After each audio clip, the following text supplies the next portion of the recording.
Hi, my name is Jenna Powers. I am a co-op student here at Accurons, and I'm a senior from a vocational high school where I learned machining, and now I produce parts for the semiconductor industry.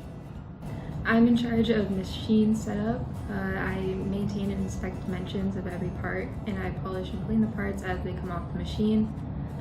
One of my duties is a first piece where at the beginning of each shift I do a thorough inspection of all the dimensions on the part so that there's a record of where the dimensions are at, so if anything goes out of tolerance, it is easy to find when and where that happened and remove the bad parts.